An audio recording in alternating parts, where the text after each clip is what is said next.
Okay. तो पिछले lecture में हम लोग वेक्टर को रिजोल्यूट करना सीखे, एक वेक्टर को दो कंपोनेंट में तोड़ना सीखे, और जिसमें मेथड्स थे कि कोई भी वेक्टर दिया हुआ है तो मान लो ये वेक्टर ऐसे दिया हुआ है 5 न्यूटन, और बोल दे कि इस वेक्टर से 30 डिग्री इस डायरेक्शन में बताइए इस वेक्टर का क्या कंपोनेंट है। तो हमने क्या बताया था कि एक राइट एंगल ट्रायंगल बनाओ इस वेक्टर और डायरेक्शन की मदद से, वेक्टर और इस एंगल की मदद से, है ना, और इसको हाइपोटेनस मानो, और इस हाइपोटेनस के ऑपोजिट में क्या होता है 90 डिग्री। तो यहाँ पे 90 डिग्री होना चाहिए। एक ऐसा साइड बनाएंगे परपेंडिकुलर, तो यहाँ 90 डिग्री हो जाएगा। अब ये हो गया परपेंडिकुलर, और बेस ये आपको मालूम है 5, तो ये निकल जाएगा 5 cos 30, ट्रिगो यूज करेंगे तो, और ये निकल जाएगा 5 sin 30, है ना। तो इस डायरेक्शन में कितना कंपोनेंट आया इस 5 का, 5 cos 30। इस डायरेक्शन में ये y, अगर इसको आप x बोलोगे तो ये y हो गया, है ना। ये और ये डायरेक्शन परपेंडिकुलर है एक दूसरे के, तो परपेंडिकुलर में आ गया 5 sin 30। तो यहाँ पे हम लोग वेक्टर सीखे थे, वेक्टर को रिजोल्यूट करना सीखे थे by constructing a triangle, a right angle triangle. आज हम एक और तरीका सीखेंगे, ठीक है,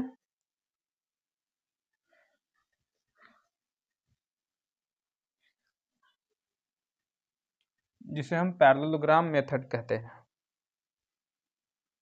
थोड़ा सा वेक्टर को और समझ लेते हैं, ऐसे थोड़ा सा और बात करते हैं कि जैसे ये एक वेक्टर है, ये एक ब्लॉक है, इस पे आप इस डायरेक्शन में फोर्स लगा रहे हो 10 न्यूटन, ठीक।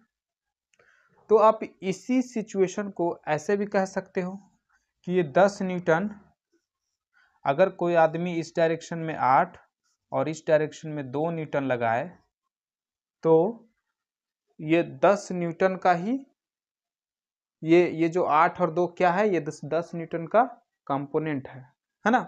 ये 10 जो आया है, या तो कोई डायरेक्ट 10 न्यूटन का फोर्स लगाए, या फिर 10 न्यूटन हम कैसे ला सकते हैं, कोई एक 8 लगाए और कोई 2 लगाए सेम ही डायरेक्शन में, तब भी हम सेम चीज ला सकते हैं, है ना। ये इसका इक्विवेलेंट है ना। तो हम यहाँ पे कह सकते हैं कि this 8 and 2 are component of 10 Newton, यहाँ पे भी कह सकते हैं 8 and 2 are component of 10 Newton. इसी को आप ऐसे भी लिख सकते हो कि इधर 12 न्यूटन, इधर 2 न्यूटन, इधर 4 न्यूटन।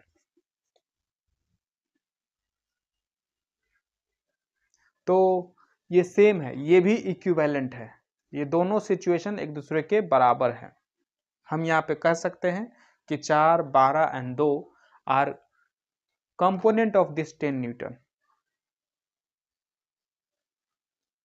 सो ये है कंपोनेंट का कॉन्सेप्ट। अब हम पैरेललोग्राम मेथड समझते हैं कि कैसे किसी वेक्टर को पैरेललोग्राम बनाकर रिजोल्यूट करते हैं। तो स्टार्ट करते हैं।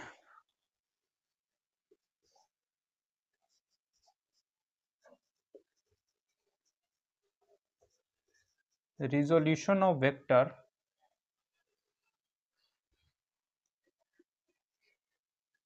इन rectangular component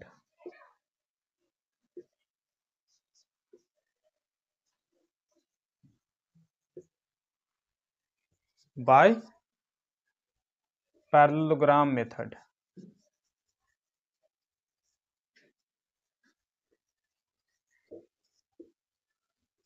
देखिए, एक वेक्टर, कोई एक वेक्टर है, आपको आगे जब पढ़ोगे तो आपको वैसा ऐसा कुछ फोर्स वगैरह कोई वेक्टर क्वांटिटी दे दिया जाएगा, और उसे एक्स वाई डायरेक्शन में कंपोनेंट निकालने के लिए पूछा जाएगा।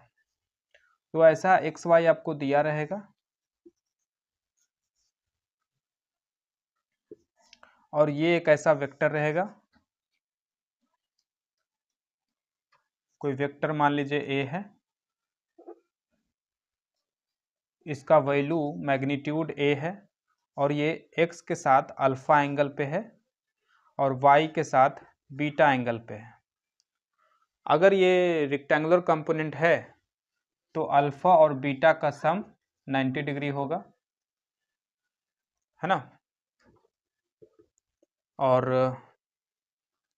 इस ए वेक्टर का इस एक्स डायरेक्शन में क्या कंपोनेंट होगा ये जानना है। तो सिंपल, आप इस ए वेक्टर को डायगोनल मानकर एक पैरेललोग्राम बनाओ। तो ये पैरेललोग्राम बन गया। तो ये जो हम साइड बनाए हैं इस एक्स एक्सिस के साथ परपेंडिकुलर क्यों बनाए हैं? क्योंकि पैरेललोग्राम का प्रॉपर्टी होता है ऑपोजिट साइड के पैरेलल। तो इस वाई एक्सिस के पैरेलल बनाए ये साइड, और क्योंकि ये वाई एक्स के साथ परपेंडिकुलर है तो ये भी साइड इस एक्स के साथ परपेंडिकुलर है। सिमिलरली ये भी। अब ये एक आप देख सकते हैं, ये एक राइट एंगल ट्रायंगल है जिसमें 90 डिग्री है, एक अल्फा एंगल है। तो यहाँ पे फिर से आप ट्रिगो लगा सकते हैं और ये साइड आप पता कर सकते हैं। तो ये वेक्टर का अगर लेंथ इस वेक्टर का मैग्नीट्यूड अगर a है तो इसका क्या होगा? तो ये हो जाएगा, आप अगर आप ट्रिगो लगाओगे तो a cos अल्फा, ये हो जाएगा a sin अल्फा।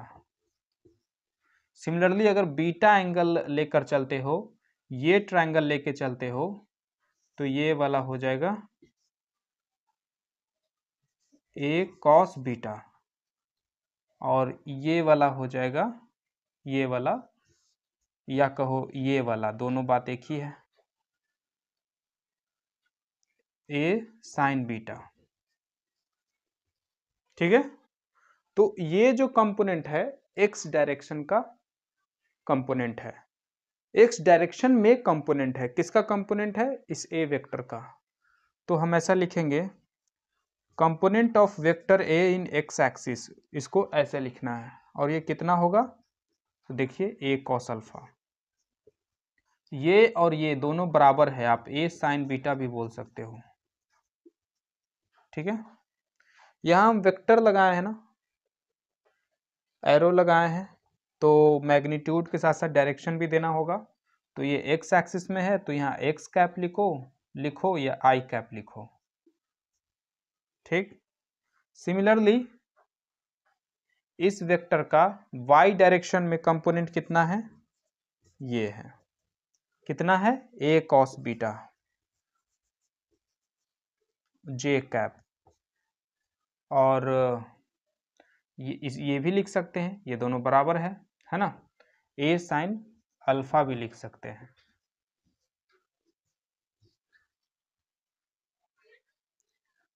ठीक है, आप समझ रहे हैं।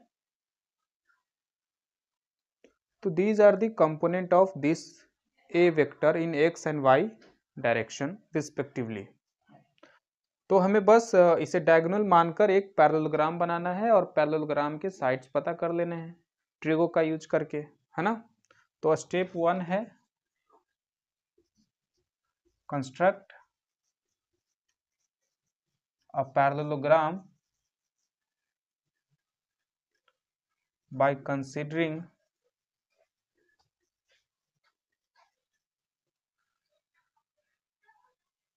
a given vector as diagonal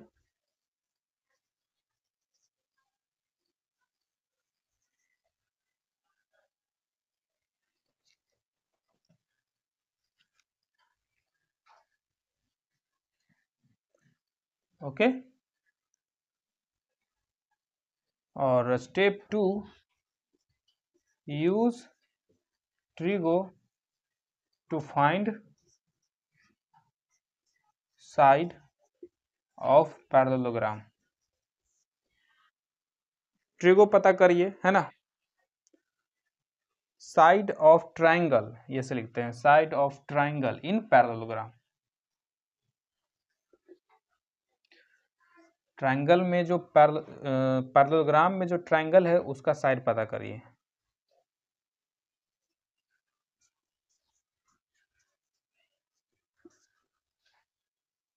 okay, तो यहाँ पे हम इस ए वेक्टर को एक्स और वाई डायरेक्शन में तोड़े, पर हमारी दुनिया, हमारा वर्ल्ड एक 3 डायमेंशनल है ना। आगे जाते हैं, ऊपर जाते हैं, ऊपर नीचे आगे पीछे, और इस डायरेक्शन में भी जाते हैं जिसे हम जेड एक्सिस बोलते हैं। तो यहाँ पे हम एक्स वाई एक्सिस में सिर्फ तोड़े हैं, पर आप इसी पैटर्न को फॉलो करते हुए आप जेड एक्सिस में भी कंपोनेंट तोड़ सकते हो।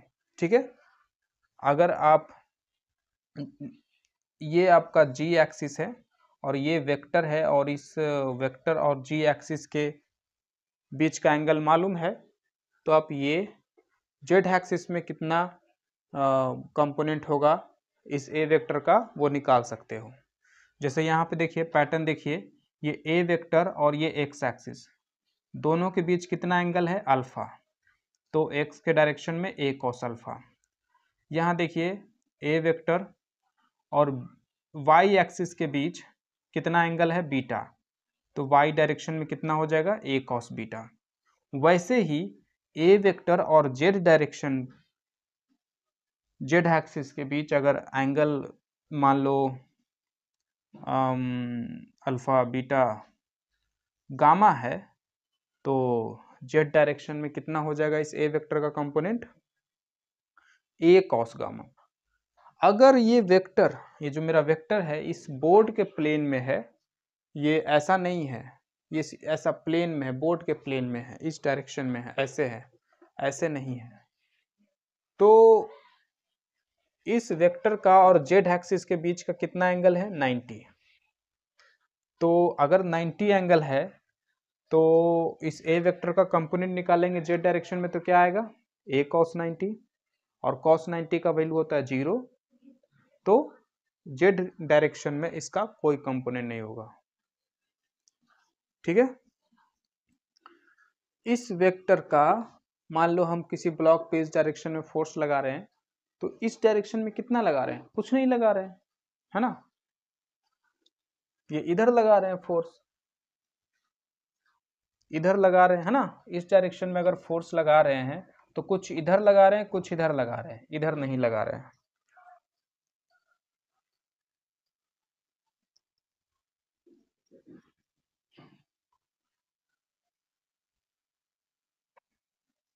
तो अगर ये गामा 0 नहीं है,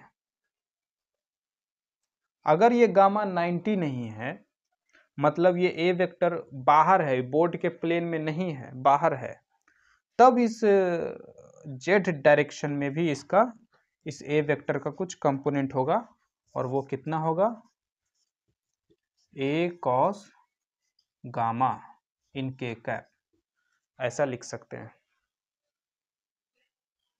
ओके, सो ये जो 3 वेक्टर कंपोनेंट हुआ है ना, ये 3 क्या है, ये तीनों वेक्टर क्या है, कंपोनेंट है मेरा इस ए वेक्टर का। तो हम इसे मैथमेटिकली ऐसा लिख सकते हैं,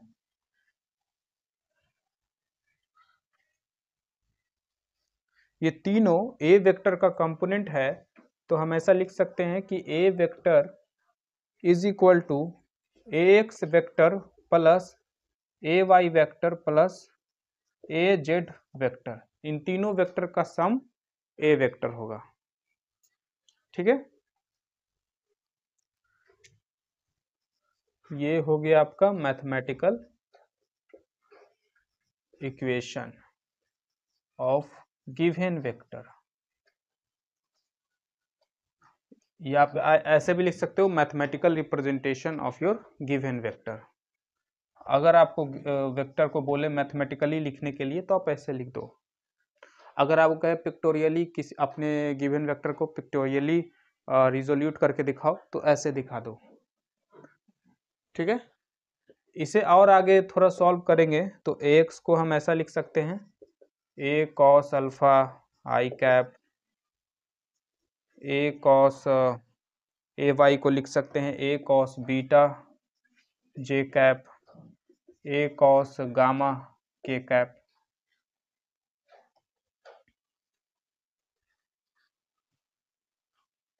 कुछ क्वेश्चन देख लेते हैं, ठीक है।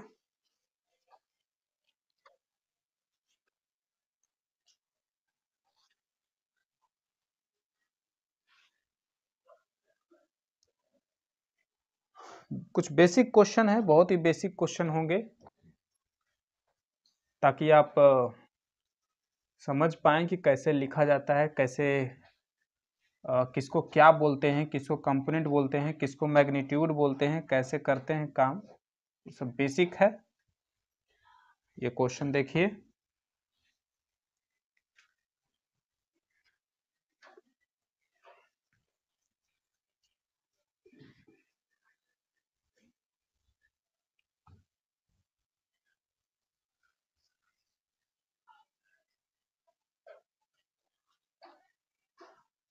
तो एक क्वेश्चन है, वेलोसिटी ऑफ ए बॉडी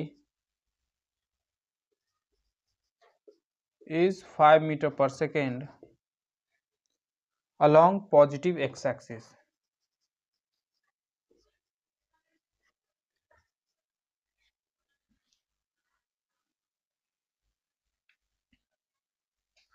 चलिए बताइए, रिप्रेजेंट दिस, इस इंफॉर्मेशन को रिप्रेजेंट करना है आपको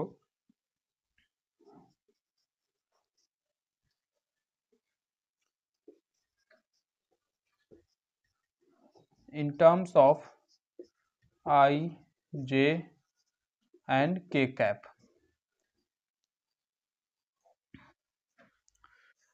तो देखिए, एक बॉडी का वेलोसिटी है 5 मीटर पर सेकेंड, ये मेरा वेक्टर क्वांटिटी है, तो हम लिख देते हैं ऐसा, वी वेक्टर बराबर 5 मीटर पर सेकेंड। तो ये हो गया आपका सिर्फ मैग्नीट्यूड, डायरेक्शन देना जरूरी है। तो यहाँ लिखा हुआ है पॉजिटिव एक्स एक्सिस में है, और एक्स एक्सिस के लिए हम लोग आई कैप यूज करते हैं, तो यहाँ आई कैप लिख देंगे, ठीक है। और 0 जे कैप प्लस 0 के कैप,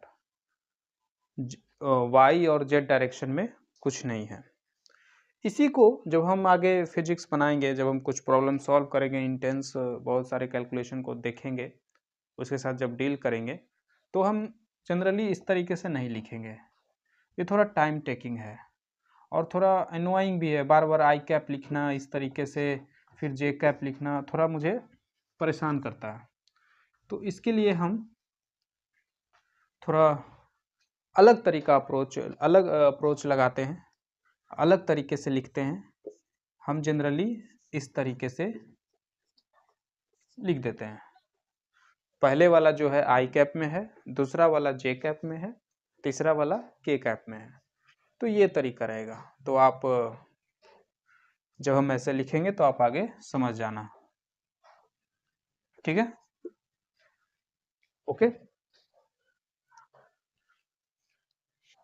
यहाँ यूनिट देते हैं मीटर पर सेकेंड, यहाँ पे सिर्फ वैल्यू होता है और ये metre per second. Second question देखते हैं। एक पार्टिकल का एक्सेलरेशन है, acceleration of a particle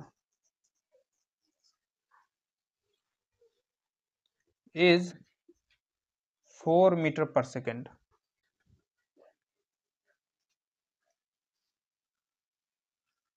along negative y axis।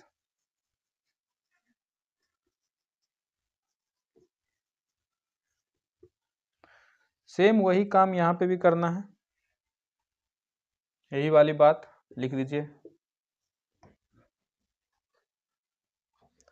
तो कैसे बनाओगे?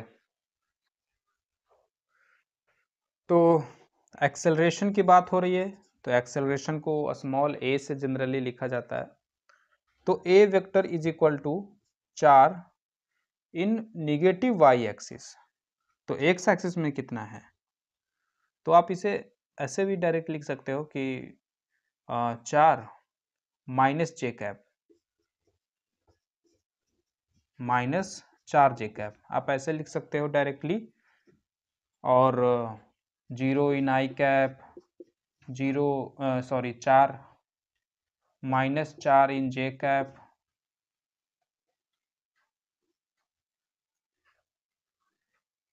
माइनस 4 इन जे कैप या 4 इन माइनस जे कैप,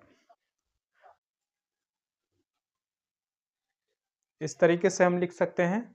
या फिर ऐसे भी लिख सकते हैं 0 माइनस 4 0। और यूनिट, हाँ यूनिट तो देना भूल ही गए। यूनिट क्या होता है एक्सेलरेशन का, ये metre per second square, metre per second square, यहाँ पे भी मीटर पर सेकेंड स्क्वायर।